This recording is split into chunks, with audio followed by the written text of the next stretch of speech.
എന്താ ചേച്ചി പെട്ടെന്ന്?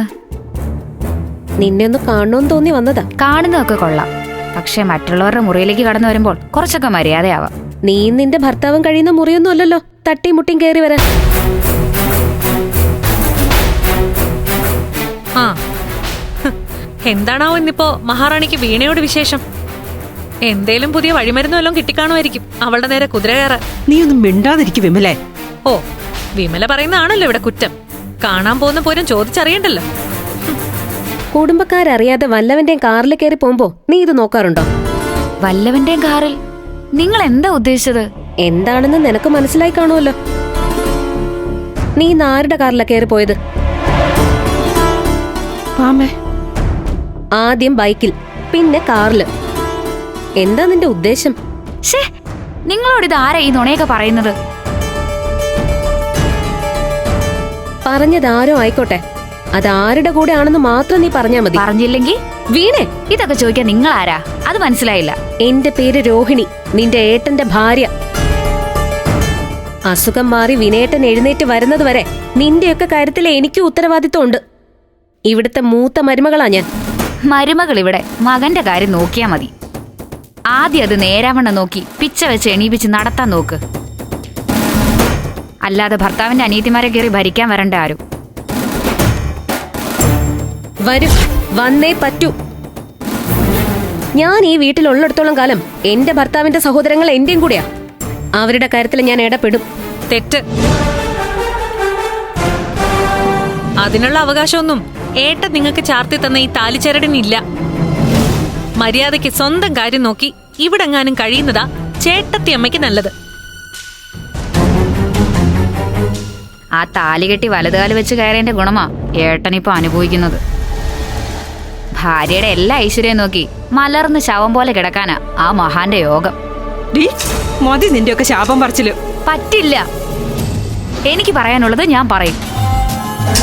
അതെ, എനിക്ക് പ്രായപൂർത്തിയായി. ഏതാണ് ശരി ഏതാണ് തെറ്റെന്നൊക്കെ എനിക്ക് നന്നായിട്ടറിയാം. ഏതെങ്കിലും ഒരുത്തന്റെ ബൈക്കിൽ കയറിയത് കൊണ്ടോ ആരുടെയെങ്കിലും കാറിൽ പോയതുകൊണ്ടോ ഇല്ലാതാവുന്ന ഒന്നും ഞാൻ കൊണ്ട് നടക്കാറില്ല. നിങ്ങളീ പറഞ്ഞ വിനയേട്ടനും എന്നെ ഒരിക്കൽ ചോദ്യം ചെയ്തതാ.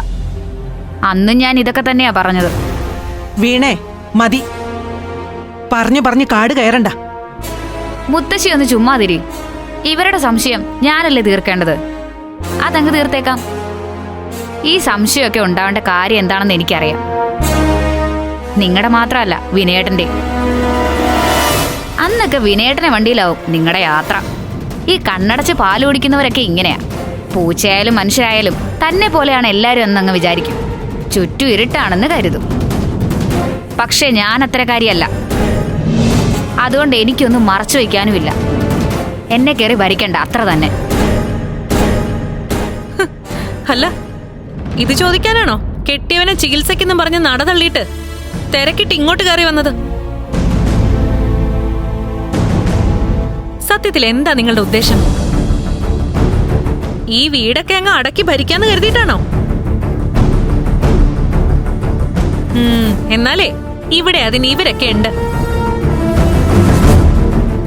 ഇവര് തന്നെ ഞങ്ങളുടെ ന്യായം കൂടി നോക്കി എന്തും പറയും.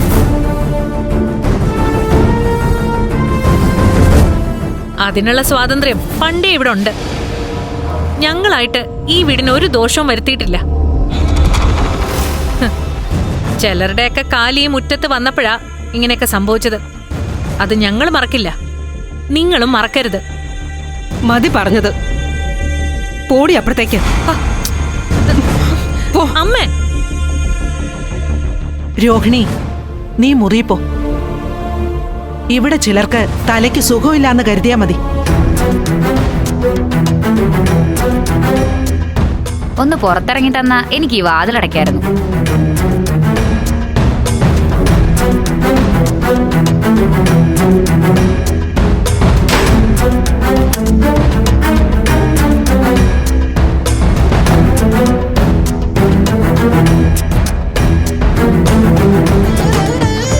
കുടുംബങ്ങളിൽ കൂട്ടുകൂടിയ 10 വർഷങ്ങൾ.